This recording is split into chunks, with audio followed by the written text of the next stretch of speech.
tu composes vraiment de la merde. Ça vous choquerait que je vous dise ça? C'est franchement déplacé, hein. Mais au fond, à quel point êtes-vous critique sur vos idées? Aujourd'hui, on va parler d'une attitude créative, s'exprimer sans autocensure. J'avais envie de faire une série de vidéos courtes et informelles pour vous partager une pensée, un peu tous les jours, sans prétention, si ce n'est, je l'espère, vous inspirer et vous motiver à créer un petit peu de musique. Alors, honnêtement, vous trouvez pas ça violent de se dire à soi-même, au moment de chercher une idée, au moment d'être sur son instrument, de se juger comme ça, au point de se dire: «Putain, je fais de la merde». Est-ce que vous ne trouvez pas que ça coupe votre élan? Parce qu'en fait, c'est ça finalement, l'autocensure peut avoir tout un tas de causes, que ce soit pour être politiquement correct, mais que ce soit aussi envers soi-même par rapport à la qualité de son travail qu'on n'estime pas suffisamment bonne. On est critique pendant la phase d'invention. Il s'agit en fait de bien savoir ce que l'on s'autorise à faire ou pas en tant qu'artiste. Au moment de vous censurer, de vous auto-censurer, vous préjugez de la qualité d'une idée. Et c'est ça le problème, c'est ce préjugé-là. Et c'est dommage.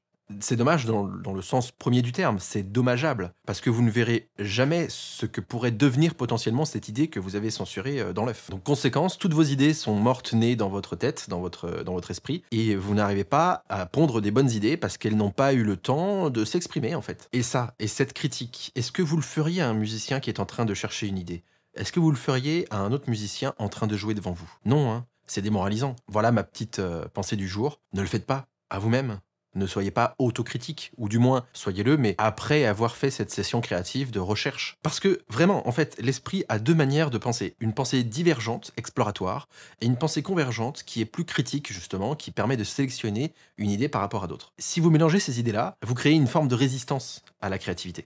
Et ça vous coupe. Donc quand vous avez une idée, que ce soit en improvisant ou en recherchant plus analytiquement, eh ben, donnez-lui une chance à cette idée d'exister. Explorez-la un petit peu plus en profondeur. Faites-la exister, au moins un petit peu. Explorez, creusez un peu avant de statuer. Voilà, et de manière générale, laissez libre cours à la pensée exploratoire. Ne critiquez pas trop vite vos travaux. Autorisez la pensée à s'évader, à s'éloigner de votre intention de base, de votre idée que vous vouliez créer à la base. Rappelez-vous que, à la base, toutes les idées sont brouillonnes au départ. Donc la prochaine fois que vous faites une recherche créative, faites attention à ce petit moment-là où vous allez peut-être vous censurer, où justement cette étincelle ne va pas pouvoir brûler parce que vous ne lui permettez pas justement d'être suffisamment éclatante pour commencer à faire germer une idée. Et laissez-vous l'espace mental de vous exprimer.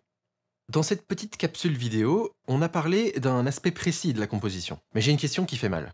Concrètement, combien de compositions avez-vous créées et achevées au cours des 12 derniers mois? En êtes-vous satisfait? Beaucoup de musiciens raffolent de petits tutos, techniques ou astuces, sans s'apercevoir qu'ils rencontrent un problème plus profond, une vraie difficulté à trouver de bonnes idées musicales et à aller au bout de leur projet. Si vous n'êtes pas satisfait de vos créations cette année, c'est très probablement votre cas aussi. Alors pour vous donner un petit coup de pouce, j'ai mis en place un cours en ligne gratuit qui vous aide à passer de musicien amateur à compositeur inventif. Si tout ça vous parle, allez voir ce cours maintenant, le lien est en description. À plus.